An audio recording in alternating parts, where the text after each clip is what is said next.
There are shows in this world that we will never fully understand, except Ghost Adventures. We have watched every episode to build our obsession, our fandom. Watching alongside each other because no one we know really gives a damn. Watching Zach and crew catch groundbreaking proof of the paranormal, inspiring us to explore our own interest in otherworldly phenomena. This is our podcast. We are Paranormal Putas.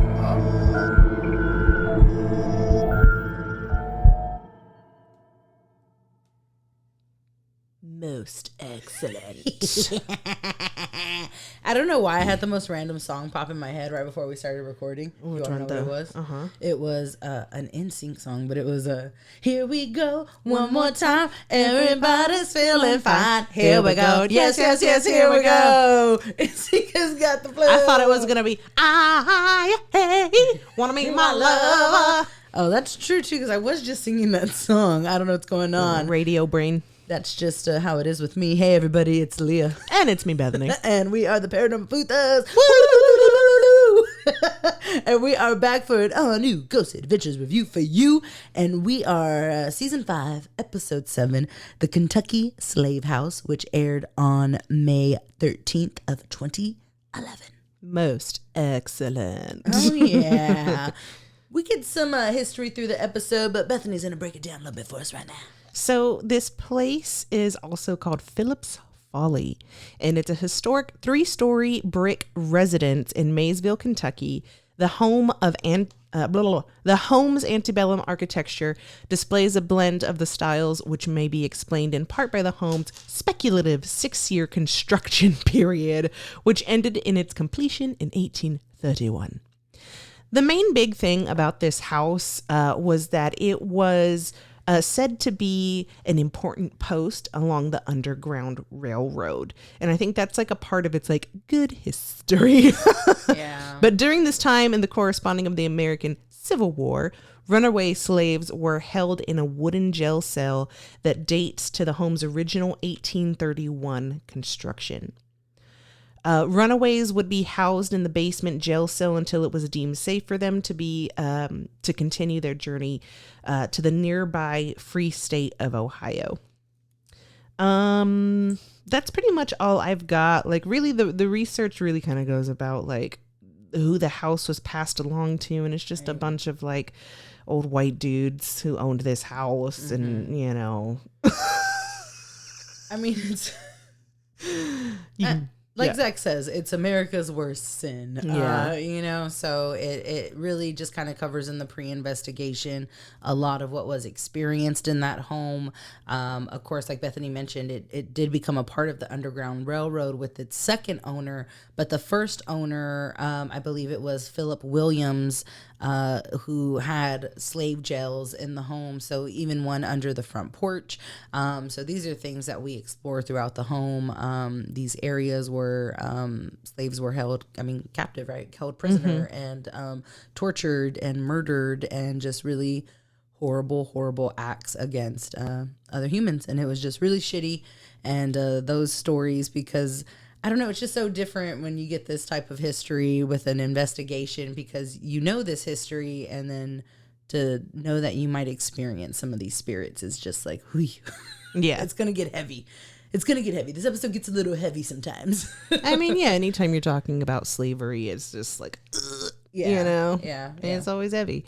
But, something that's interesting to me when looking up this house was that they claim that the Ghost Adventures episode aired in March of 2011. But according to like Discovery Channel, it was May 2011. Yeah. It was May 2011. Did I say March? No. Oh, wait, never mind. Cut that out. Okay, I'm going to have to cut that out. Viewers, we're going to have to cut that out. So where are we at now? Because you threw a wrench. Oh, no. We're just talking about the history of the house. So, Okay. You talked about Philip Williams, Underground Railroad. So yeah, do you have any more history on the actual house itself? No, yeah, not really a lot of other history regarding the house. You went over when it was built. I believe it started, I think it took like 5 or 6 years to build it in its entirety, because we're talking to Jerry, who is the homeowner at the time during the investigation. And he talks about dates like 1820 to 1825 or something like that with building the actual plantation. Other than that, we hear stories kind of throughout the location. One being on the second floor, a young man unalived himself on the second floor of the plantation home. So there is said to be some of his energy in the home. What else do we have? Jerry talks about how a bunch of people supposedly see a spirit of a man with a top hat, and the guys contact Tri-State Paranormal of North Kentucky, another investigation crew, who also say that they've seen a man, an apparition of someone with a top hat in that house. So this is just a ghost that people are claiming to see. So he's a regular, this top hat man. And I think it's crazy too, because Top Hat Ghost, like everybody's heard of the Top Hat Ghost. So this location has their very own Top Hat Ghost. So what else do we do? Oh, pre-investigation, like Bethany mentioned, we're hanging out with the guys of Tri-State Paranormal of North Kentucky, and they go down to the basement. And Jerry earlier gave the guys the okay to dig in the basement, because Jerry said it's. People assume, I guess, that there's another floor underneath there. There's something under there, right? So the guys start digging, and Zach gets his whole hand into the ground. And he's like, yeah, it's definitely open down here.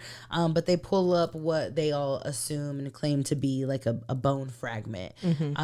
So they're digging up bones from down in the basement. And, of course, this is just, getting the guys like... all riled up. Yeah, like, oh my goodness, we're finding remains. The energy down here is something, heavy. And it just kind of keeps building as they go through the house. And then the guys invite Nasheed and Asunake, thank you, over to kind of share their experience, because I think they'd been there before. And they were going to do a libations ritual for the guys for the investigation. So we see them walk through that ritual, and they talk to them beforehand, just talking about what they've experienced in the home. And they talk a lot about the heavy and the emotions and some of the apparitions that they've seen throughout the house. Yeah, they get really emotional, which was interesting. And like, I don't know, they were really tuned in. They were super spiritual people. Yeah. And they're really tuned into that space, and just talked about like how intense their experiences were. And then they did that ritual down in the basement. Now, mind you, down in that basement area was like the jail cell. But then, when it was part of the Underground Railroad, it was an area that like there's like the main basement, and then in the back there's like a little tunnel that's like real tight, real slim, and like people would hide back there. Yeah. So anyways, I'm just like setting up the stage of like how creepy this little area is.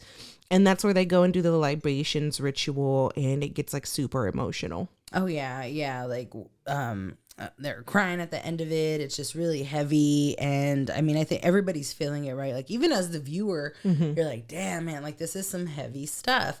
They go on to tell Zach, like, hey, what you're doing is valuable. Like, we appreciate what you're doing. And we have this super deep moment in the pre-investigation that just kind of sets everybody off. Like, this is going to be an emotional one. So it was really cool to see. Yeah, but what bothered me about this was that like right after this super heartfelt, thoughtful, intense moment, like they cut to the investigation's about to start, right? And the guys are pulling up in like a hearse, and all their fans are outside. It's like fucking Beatlemania and shit. And they're like, hey, guys at the jazz. And the guys are coming out of the hearse all cool and shit. And Zach's like, yeah, I'm like the fucking star. Yeah. And it was just so weird. Like, what a like fucking 360, you know? Yes, like, yes. Yeah. No, I totally agree with that. That was even like the note, like after this heartfelt ritual, we go right into this skit. And they're even like playing the Ghostbusters song as they pull up in this hearse. They're in And they're like, who you gonna call? Ghost Adventures. Yeah, And it's yeah. super cheesy. And it gets like, they're walking up to the location. There's like these young girls swooning over Zach. And everyone's like, woo, cheering. Yeah. Yeah. It's so weird. It's so crazy. This crazy full-blown skit. And like Zach's walking up the stairs. And there's a part where like he falls. Yeah, and that part, Leah was like, did he fall? And I was like, I don't know if that was like Real? skit or not, because like he falls and then like comes back out from the ground in slow motion with this like, big smile, and he's like, hey! And like he pops up and everyone's like, woo! Yeah, it's so weird. It was very, very weird. And again, especially to happen right after what we experienced in the basement of this plantation. And then the guys walk into the location and they're like, let's lock down. Yeah. And it was just like, what? Yeah, it was weird. Super weird. Totally threw it off. Like that would have been okay. Maybe like in the previous episode. Yeah, but like kept me awake. It would have kept us awake. But it was just it was so weird. So weird. It just fell off. And that ends the pre-investigation. Yeah, because once they get inside the house, investigation begins. So let's roll. Honorable haunts and Skimpy scares. oh, it's one of my favorite times. Honorable haunts and skimpy scares. There's a couple skimpies in here, I think. Oh yeah. And I think the first one that we have noted is an EVP. And the guys claim to hear, "How are you?" Mm-hmm. And we heard nothing. Yep. Mm-hmm, So we were like, scampers. Yeah. Yeah, I couldn't hear it at all. The another skimpy that I wrote was that Aaron says he hears something running upstairs, but we don't get to hear it in that one. There are a few others that later on are better, but in that moment for that one, we couldn't hear anything. And he's all like freaking out and shit. And I was like, nah, I didn't hear nothing. Yeah. And I think is that all the skimpies? Yeah, that's all the skimpies. That's all the skimpies. So then we're going to jump into the honorables, baby. And there are a couple here. And the first one that we get is actually pre-investigation. And this one was really cool. So Zach is speaking with Nasheed and Asunake, and they're talking about their experiences in the home for the first time. And Nick's recording them, and Nick captures the door off to the side, slowly closing on its own. And this door was pushed all the way against the wall, and then you see it start to creep up and move and come like it's closing. It was a really cool capture. The guys get up and try to reenact it, recreate it to try to debunk it. Of course, they can't. So it was a really solid capture, and I'm glad that they got it on camera because that was really cool to see. Yeah, it was awesome. The next honorable haunt that I got was an EVP that says ask him. Yeah. And it was cool because, there, of course, anytime we get an EVP, well, not anytime, most of the time it's because the guys are like prompting, and they're like, asking questions. And then just to get that kind of response of like, ask him, like as if one ghost was telling another, like, talk to him. Yeah. So that was really cool. Something that I kind of skipped because I kind of consider these more honorable mentions. Of course, we get the intro to the tech, and we see the guys using the EM pumps, some still cams, thermal cams, and of course, they're using the millimeters. We see the Ovulus in this episode, so it's a really tech-based episode, and so that was really cool. And then we also have Zach kind of mentioning, and we've mentioned before how now he wears all these masks and stuff, but this is the first time that we ever hear him say that he needs to wear a mask because he's starting to have some problems. And I thought it was interesting that started as early as season 5. So I was like, oh, that's kind of an honorable mention. Zaddy's health is at risk just into season 5. So yeah. The next one I got was again another EVP, and it said, "What do you want? Mm-hmm. What do you want? What do you want from me?" Every time we get a "what do you want?" That's what pops in my head. Me too. The next honorable haunt is another EVP, and this one's pretty cool because this happens right where Nick is holding the millimeter and it goes off and it does like a little like it makes a noise like a beeping. Yeah, it makes more like that noise. That's better. And so the EVP they capture is it's a phone ringing. Mm-hmm. which is so cool. Answer that. That's a phone ring. Yeah, answer the phone. You're just letting it ring. It's rude. Turn it off. Yeah, that was a really cool moment. Yeah.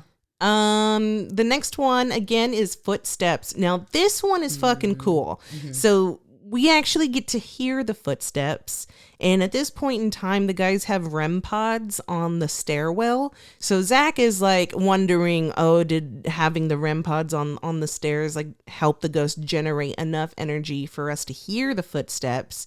And so they kind of run down the stairs to the second floor where like they were hearing these footsteps coming up from. They end up in the room where that guy unalived himself. Yes, And in there, the Mel meter's popping off, so it's pretty cool. Yeah. So a really interesting chain of energy and events, and the tech and everything's kind of going off. The next one we have here is actually the spirit box, and we get another ask him. Is that right? We got another one? Oh, dang. So the next honorable that we have, I think is more of that, is an honorable Skimpy, because the guys claim to capture mist, and we see something kind of form, but not really. Yeah, no, I thought it was pretty cool because you do see like the ball, like it's like an orb or something. Yeah. That they're capturing on video, and they talk about how like a lot of the times when they're doing these things, you know, these EVP sessions or spirit box sessions, you see something like manifest. So it was cool that this time they got it like on camera, but I think it was just kind of like the fact that he was implying that it always happens was kind of like, oh, you don't always catch it, you know? So it's kind of like weird. Agreed. The next one I got was again, another EVP, and it said, Mayday. Moidal. Some more footsteps, I think. Well, no, these are the ones that ran up on Nick, right? Yeah. Okay, so we did those.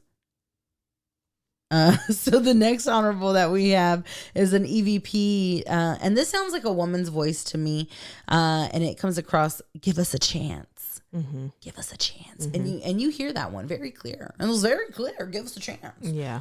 So that was a really good honorable. Yeah. The next one's yours as well. The next honorable that they capture is another woman coming across, and the EVP is, I'm standing on wood. And then right after that, you hear a male voice come through and just go, wood. So it's, I'm standing on wood. And that was really interesting because the guys actually like take that back to Jerry, and Jerry shares like some insight on just like his belief, or his ancestors' beliefs in being grounded, and being connected to the earth, and wood being a part of the earth and being grounded in that. So the way Jerry interpreted that EVP was really kind of beautiful. Like, my ancestors are struggling and they're going through these traumas, but they're rooted, you know, and they have their faith, and they have their beliefs, and they stayed grounded in that throughout this whole time. So Jerry kind of sings it back to the guys, and you know, he's like, I'm grounded on wood, or I'm standing on wood, I'm standing on wood. And it was a really like, oh man, like again, it gets deep with some of these EVPs. So that one was really nice to hear. Yeah, that was a really cool moment. Yeah.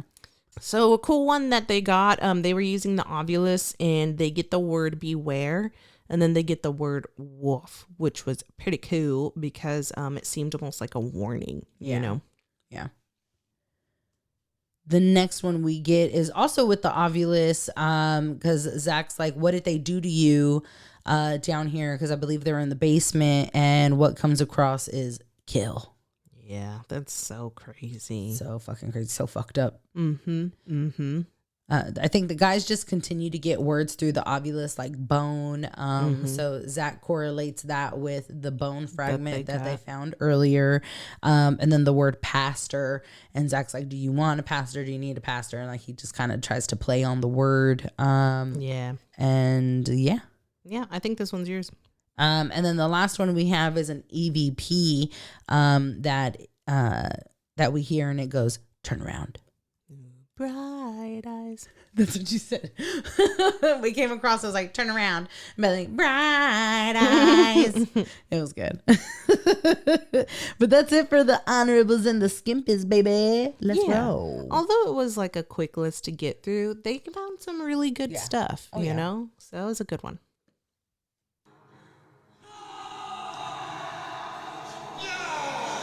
Zach's fashion for us!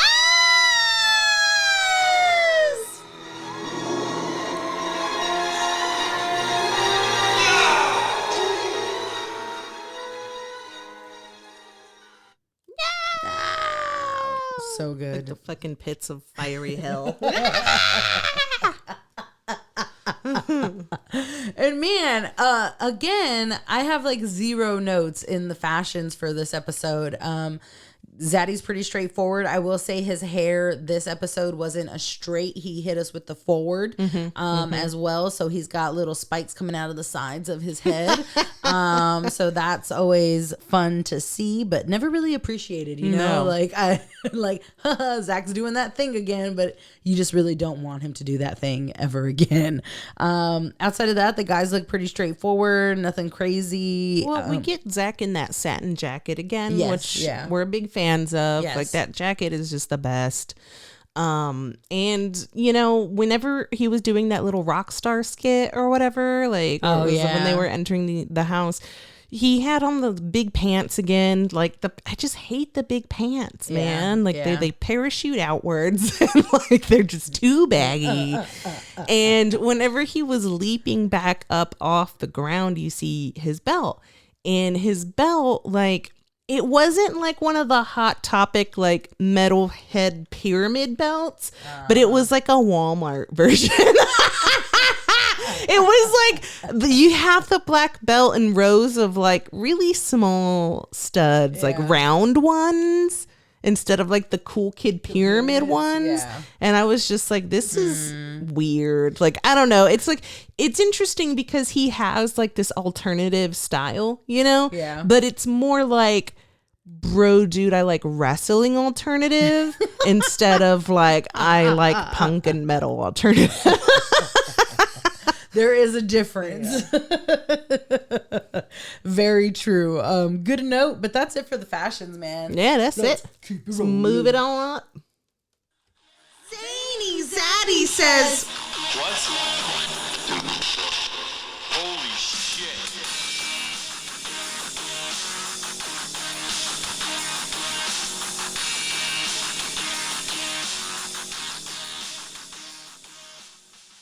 I really like, I would love to hear that in a club one day. I want to make a request sometime. Like if there's like a club night where we can request a song, that's what I want. Can you please play Immortal Portal by God, what's the band? Necrofusion. Necrofusion, please. It's a deep cut. It's a deep cut.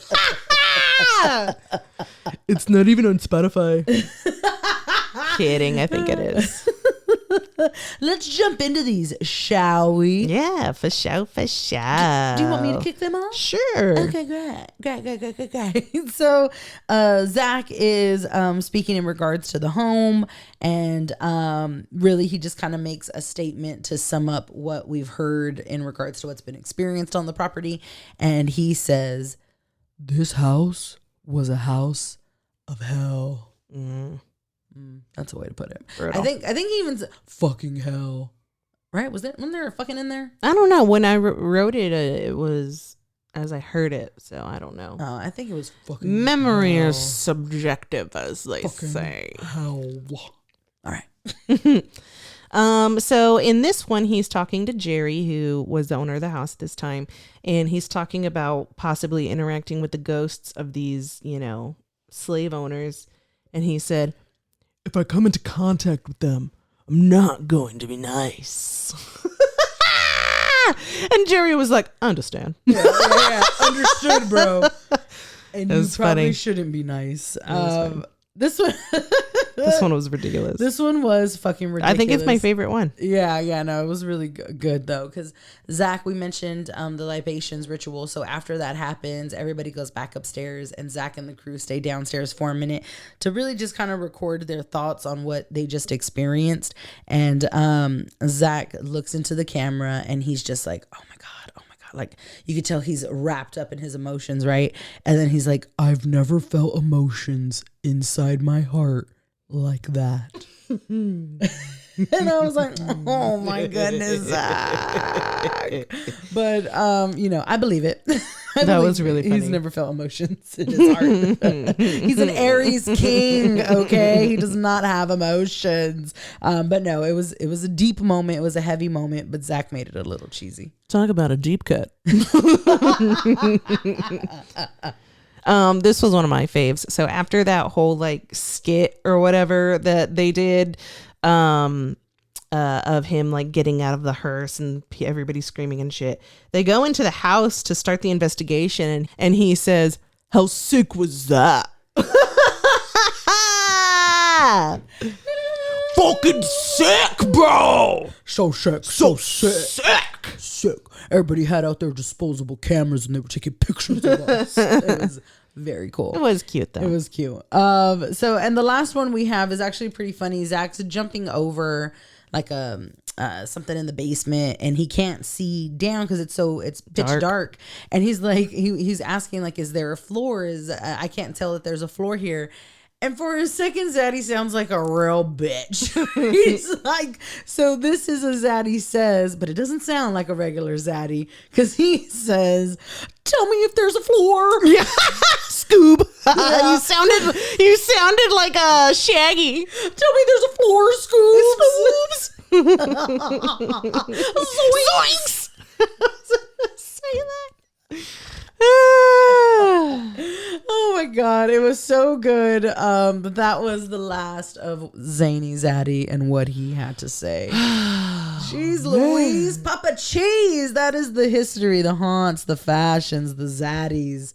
We have wrapped this one up. Yeah, we have, man. That was like fucking 2 minutes. I know. What's going on? I don't know, man. It's pretty wild. I don't know. Well, how many claws is he giving his baby? I liked it better than last episode, that's for sure. But I was still hanging on by a thread. 2.5 claws. Nice. I'm going similar. I'm going to give it a 3 claws. Okay, all right. You know, they got good evidence. It's a nice spooky place. Same as usual, made me chuckle. Yeah, it had a moment, you know. So I'm going to give it a 3 claws. You know, the dinosaur claw. You can I like that. Pick up some French fries with that claw. Ooh, that is the French fry grip, the bottom of the bag French fry grip. No French fry left behind, baby. But although that episode was fun, that shit was pee heavy, bruh. Oh yeah, Let's clean it up.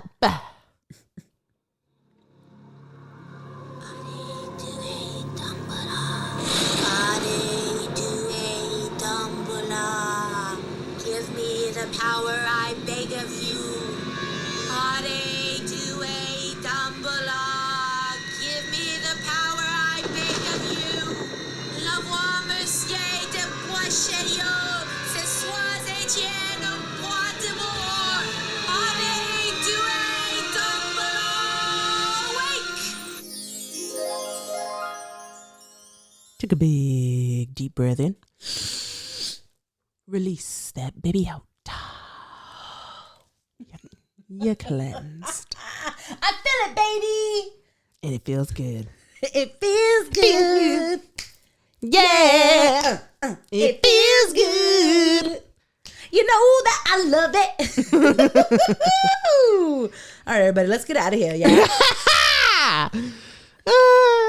Thanks for hanging out with us, everybody. As per usual, I'm Bethany. And I'm Leah. And we're signing off with 2 besitos. Whoa, did you just remix us? I did. She's never remixed us before. I don't know what to do. We're from these putitos. No remix. No remix. She scared me. Bye. Bye.